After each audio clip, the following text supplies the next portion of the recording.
Welcome to the New Mexico News Podcast, headlines and stories from the land of enchantment. Brought to you by KRQE. Here's Chris McKee and Gabrielle Burkhart. Thanks for joining me. A reminder, if you've been listening, Chris is out on paternity leave, so you're stuck with me for a while.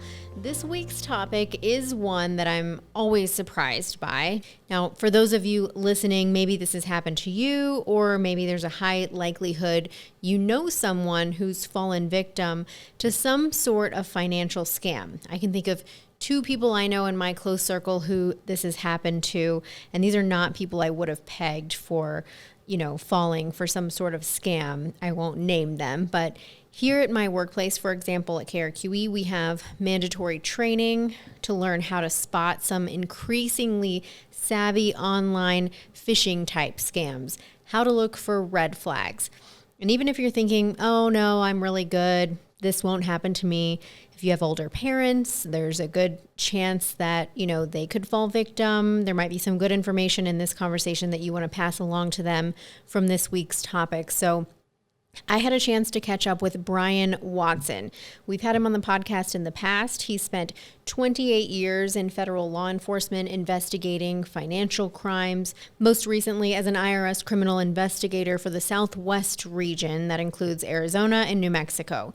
Today, he's still working in a similar field, this time in Arizona, and he's a community outreach specialist for a company called ROSE. That stands for Resources Outreach to Safeguard the Elderly. Here's my conversation with Brian Watson. Okay, so Brian Watson, thanks for joining me. How are you? I'm doing great, Gabrielle. How are you? Good. We've talked to you as an IRS criminal investigator, obviously. Now you've transitioned into a new role with ROSE. Tell me a little bit about that. What is your mission with ROSE? Well, we are in the fraud prevention business. We recognize that there are scammers out there going after everybody of all ages, and our primary focus is older adults, so ages 60 plus. And the reason ROSE was started because our founder, Joyce Petrowski, had a loved one get roped into one of these nasty romance scams. And then I've since learned most of our board members have been personally affected by scammers, going after their family and friends. So we are all very passionate, but our focus is trying to prevent the scams in the first place, as opposed to trying to track down the money after the fact. Yeah. And I want to get into some specific stories and scams that you've run into and investigated. But just to underscore the problem here for our listeners, the FBI generates what's called an elder fraud report. And the latest numbers that we have are from 2023.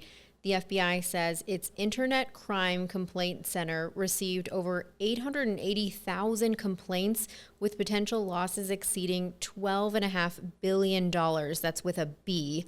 There was a 14% increase in complaints filed by elderly victims last year. Call center schemes apparently now are overwhelmingly targeting older adults. Almost half of the complainants were over the age of 60 and experienced almost $770 million in losses. So we're talking about a lot of money that people are being scammed out of. And, these are just reported scams that we know about. We know it's like, something people don't always want to admit happened to them. And, it could be your mother, your father, maybe they're recently retired, living on a fixed income. I imagine in a lot of these cases, people being scammed would not be considered rich by any means. So, Brian, what have you learned about recent financial scams on a broad scale? Like, how much does age play a factor in, you think, someone who may become a victim? Well, what I've learned in nearly a year in the fight against fraud is everyone is targeted. And actually, younger people fall for scams more than older people. But older adults lose more because of accumulation of wealth. And not everybody, you mentioned fixed income. There are some people who are living check by check from Social Security. But I've met a lot of older adults who, through time, saving money, investing, military service, pensions from a company, they have a significant amount of money. And then what's tragic is a lot of them lose a lot of that money and they don't have time to make it up. And, I've had people walk up to me crying. I've had people walk up to me thinking they've won a sweepstakes, and I have to break the news, and sometimes, it's hard to say anything else other than I'm sorry. And then the other big thing I've learned is everybody is very smart. It has nothing to do with how smart you are, how old you are, how much money you have. Very intelligent people fall for scams because these scammers are much better than they were 10, 15, 20 years ago. Yeah, there's a topic that you flagged for me here that I want to ask you about. You said everyone needs to know about pig butchering. So when I think about pig butchering, my mind does not immediately go to scam. So tell us, what is pig butchering? It was a surprise to me when I heard the term. I actually learned it from the Rose website, the nonprofit I work for, while I was still at the IRS. Our founder, Joyce, interviewed a lady, and the topic was pig butchering. And pig butchering, it is, think the romance scam where someone pretends to be an online boyfriend or girlfriend, but then they entice their victim to invest in cryptocurrency. And the reason it's called pig butchering, it's a scheme that emanated out of China, and it's a play on words. It comes from a Chinese word that means killing pig's plate. And the scammers came up with it because they look at their victims as pigs that they want to slaughter. But before they slaughter them financially, they want to fatten them up by getting them to invest all of their money. I met a lady in northern Arizona who lost $700,000. She actually sold her house because she thought she was getting great returns through her boyfriend's cryptocurrency investing, and it was all fake. And the romance was fake. So she's left with no money, having to rent a room from a friend, and, is heartbroken. Oh my gosh, yeah. I want to ask you too about tech support scams. Are these being done from these fake call centers that are targeting people? They are. So the tech support scam could take place anywhere. It could be in your neighborhood, but we found, through law enforcement sources, through open source reporting, and just investigating in general, a lot of them come from overseas because it's a lot harder for the United States government to investigate and or shut down any of these enterprises, if you want to call them that. But they call people up and they just try to trick them. One common one is they'll call and say, this is your bank, the fraud department, and we're trying to protect your money, and you need to move your money real quick. Another variation is that you'll get an email that says, the service that you have has been upgraded, and it's going to cost, say, $20 a month more. If you don't want it, you need to call us right away to go back to your original level of service. Well, then that starts a whole process where they try to refund your money. And then eventually they ask for something called remote access. So remote access is like when you're talking to the computer person at your company and you allow them to work on your computer to fix something. You never want to give criminals access to your computer. They won't call it remote access. They'll call it something else. They'll say, you need to request that refund. And then they'll pretend that you've been overpaid, and then they try to convince you to pay them back. And then they ask you to go buy Bitcoin. It's a crazy thing. And I've met these people that have fallen for it, and they got tricked because of the high pressure, and they say the right words. But it is the big thing right now, these various tech support scam variations. At your nonprofit, do you have like personal conversations with folks who've gone through this? You mentioned a woman named Connie, whose story that you learned about in the tech support scam. Tell me about that. So I met Connie in Arizona, in the town where I live. We did a fraud prevention presentation with the local police department. She walked up to me after the event and said, I've been scammed. It's affected me tremendously. I can't watch the news. It affects me. She goes, but I want to tell others about it.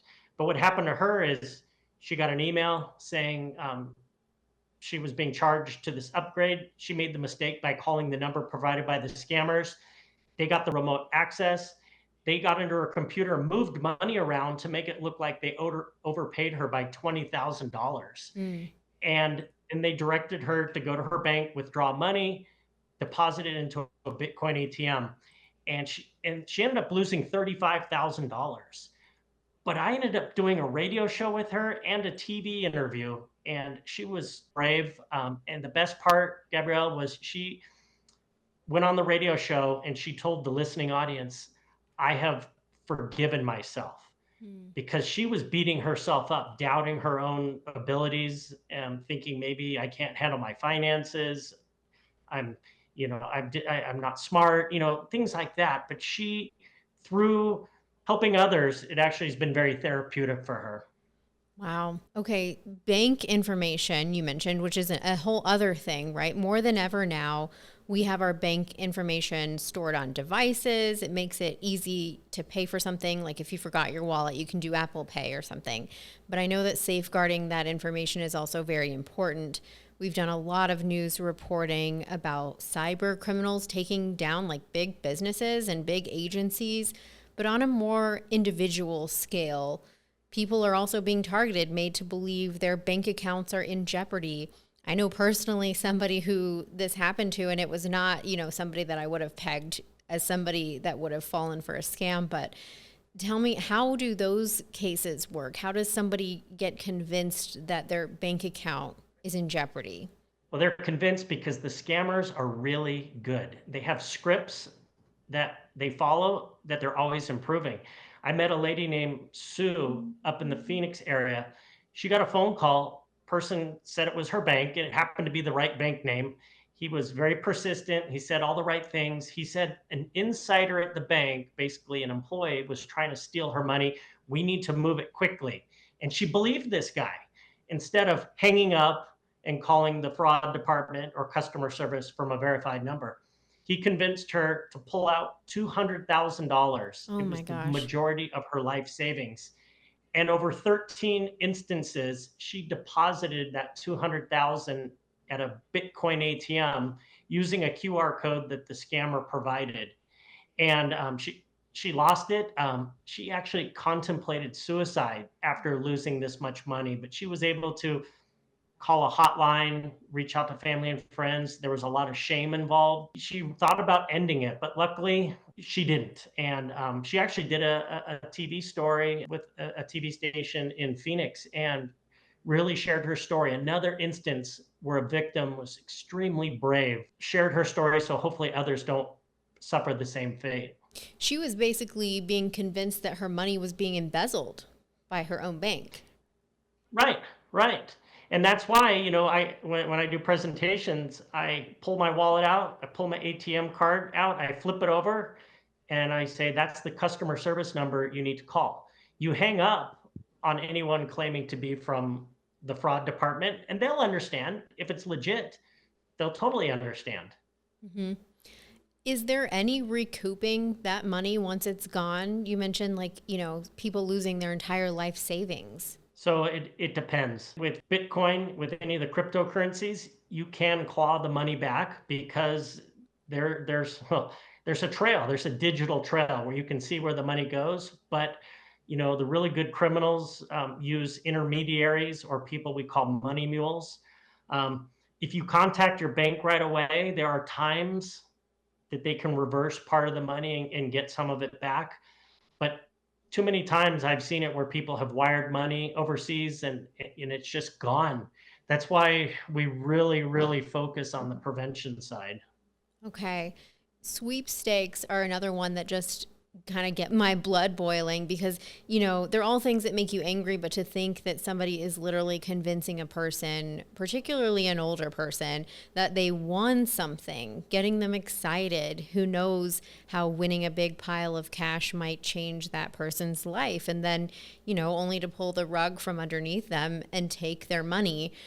What can you share with us about how these sweepstakes scams are working? Yeah, so when I was still with the federal government, there was a huge case out of Tucson, Arizona that the U.S. Attorney's Office was prosecuting, along with multiple federal agencies.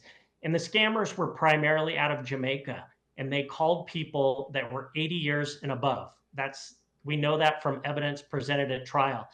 And they would tell them, you've won the Publishers Clearinghouse sweepstakes, but it was all fake. And of course, they get people excited. You get your emotions up. And then they just say, well, we only need a little bit of money to pay taxes and fees. And a lot of people lost a lot of money. I recently met earlier this year a gentleman who thought he'd won $10 million, and they nickel and dimed him, but it's well, actually, that's not the right term. They thousands of dollars, 50,000, 100,000. He ended up paying them $300,000 in what he thought were taxes and processing fees. And he showed me these documents, and it didn't take me very long to know for sure it was a fraud. And he was a broken man. I thought he was going to start crying in front of me.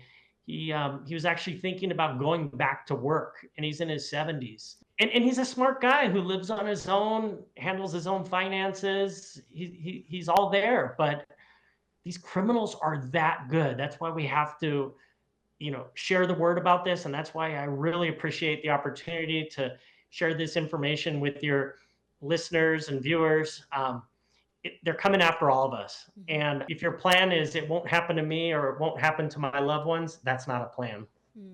I recently listened to another podcast about the increase in timeshare fraud. And I have, friends whose parents have timeshares. For those of you who aren't sure what that means, it's basically like a place that you pay into. You can take friends and family on vacations there. They're usually really nice, like, destination locations. But lately I have heard that the cartel is getting involved in scamming people out of money on these timeshares, kind of like what you were saying with call centers, calling people and convincing them. How are these particular timeshare scams working? No, I'm so glad you brought that up. The FBI actually put out a release on it. These are timeshares out of Mexico, and it actually affected a friend of mine, a former neighbor, and this gentleman and his wife lost over $1 million. And it's so hard to believe because this guy is way smarter when it comes to finances than I'll ever be. But they are that good. And it was a 3-stage scam. Initially, he got an offer to purchase the timeshare that he owned. And it was a very reasonable, good offer. And they presented excellent paperwork. It was going to go through escrow. It was going to go through a bank in Mexico. But then they keep adding little steps, taxes, fees, customs, international items, all these different things. And they keep dangling that carrot in front of you. You're going to get your money. You're going to get your money. And then it went to phase 2, where it was like the recovery scam, where they get fake attorneys in there. And they got more money out of him. And then finally it went to a 3rd stage where they pretended to be the Mexican government prosecuting him for facilitating cartel activities. Oh my word. And then that's finally where he reached out to me, knowing I'm a former law enforcement officer, and I just said, not another dime more. But I looked at these documents and they're absolutely incredibly done and meticulous. But yes, this is a cartel operation that's targeting wealthy people. And then what I've learned as well, it's not just older people falling for it. There's people in their 30s and 40s that are losing millions of dollars in this particular scam. Yeah, that one is like a complicated web, it sounds like, because like you said, they're pretending to be attorneys, they're pretending to be government officials. The tactic that you mentioned was what I heard on this other podcast, where basically, yeah, somebody was presented with an offer, here, I'll buy your timeshare. And then it was like you said, just a series of steps and phone calls. So then how do you know what's a real offer, like to buy a piece of property? What are the flags to look out for? That is, I mean, and if it fooled my friend, it can fool anybody, because he is extremely cautious, meticulous. That's how good. You know what? I don't even know how to answer that question, because when you're dealing with a foreign country, you lose a certain amount of control. I don't know.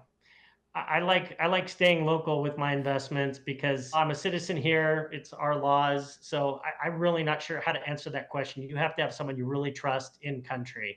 Yeah, that's a tough one. Bitcoin, cryptocurrency, that's a whole other way that scammers are convincing people to give up their real money, their real dollars. What can you tell us about Bitcoin ATMs? How does that play a factor in the whole fraudulent schemes that are happening? Yeah, the thing with scammers is they like to ask for money, funds in ways that people are not familiar with. So we're talking about prepaid cards, those, where you load them up at the departments or like at a Walmart or a Target. They'll ask for PayPal or Zelle, or they'll ask for Bitcoin. That's usually a red flag because just it's a different thing they're not super comfortable with.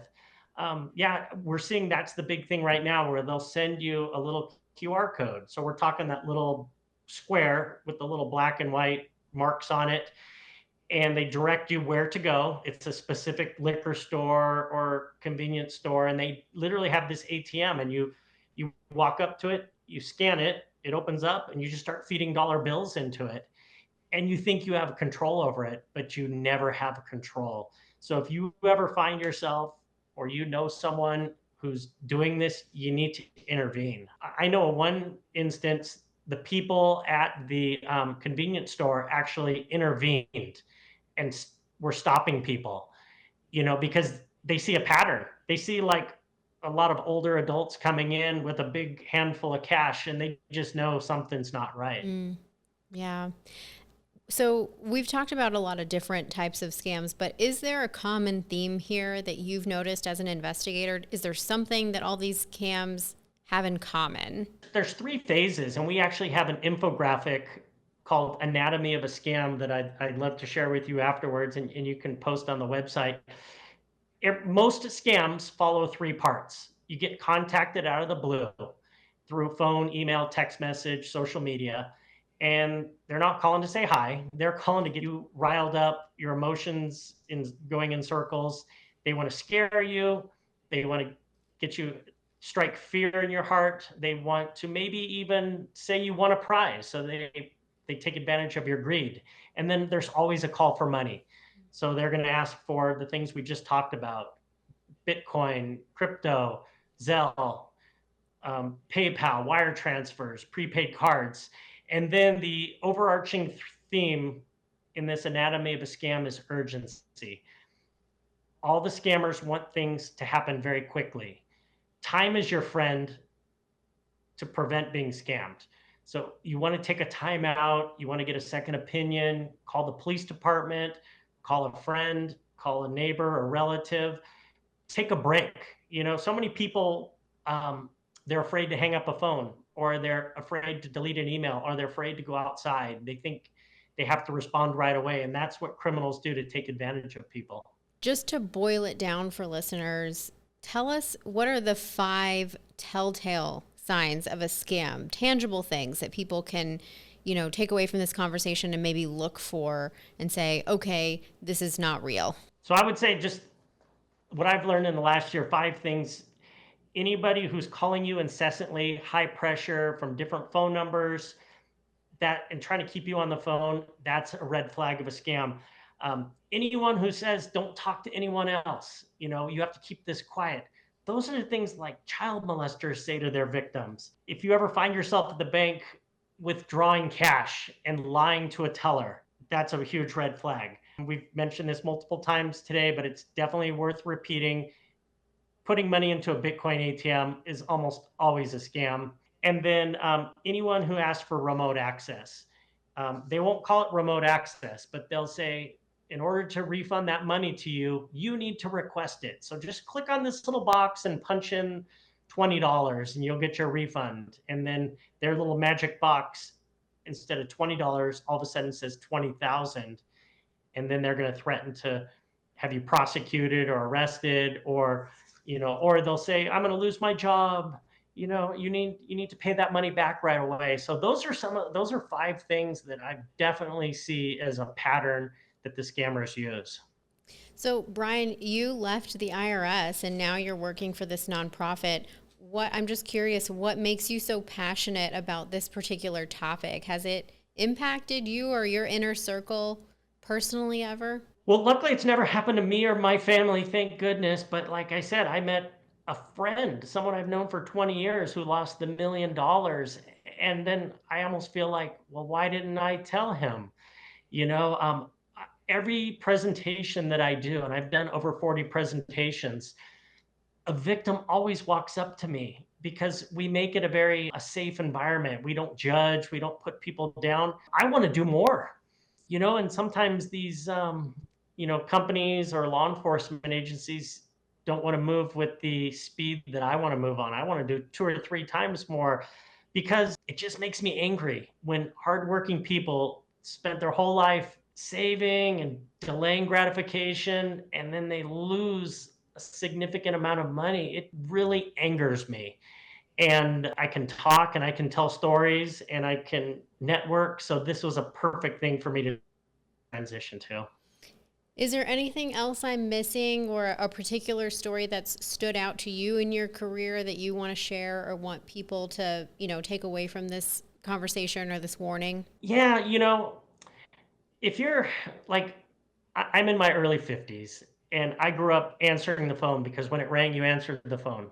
Okay. There was no call waiting, caller ID. And so age 50 plus, people are too trusting when it comes to the phone and are too polite. You need to screen your phone calls and you need to hang up. When I did that presentation earlier this year in the town where I live, a lady from the bank, local BMO bank, went on and shared a story about a customer of hers getting scammed over the phone. And Laura asked the lady, well, why didn't you just hang up on her? And she said, well, I didn't want to be rude because she was raised well. Mm-hmm. And her parents taught her manners, and you do not hang up on people on the phone. Well, when this person was a young lady, there weren't the scammers out there like we have now. So I'm giving everyone permission out there to hang up, to lie if you have to, make fib, whatever you want to call it. Say there's someone at the door or you got food in the oven, but you are allowed to hang up on scammers because the longer you're on the phone with them, the more likely that it is that they're going to get you. Okay. Well, there you go. Permission from Brian Watson, a former IRS criminal investigator, to hang up the phone. Thank you, Brian. I always appreciate chatting with you and getting your insights on this. It's an important conversation. Gabrielle, I appreciate the opportunity. It was a pleasure. Well, thanks again to Brian Watson for sharing his knowledge and expertise in this field with us. I think there's some good tools and takeaways that will just leave you thinking the next time, you get a weird phone call or even a text message, an email. There's so many different ways that scam artists can try to really just get money from you. I think the one that really surprised me was the timeshare fraud, because how do you know when somebody's legitimately trying to buy a piece of property from you or not? And it can get really you can get into sticky territory. So always second guess. And you heard it there. Brian gives you permission to just hang up if you feel like you need to. So if you have a story idea or someone you'd like to hear from on our podcast, always feel free to reach out. I'm gabrielle.burkhart@krqe.com via email and gburknm on social media. Thank you all for listening.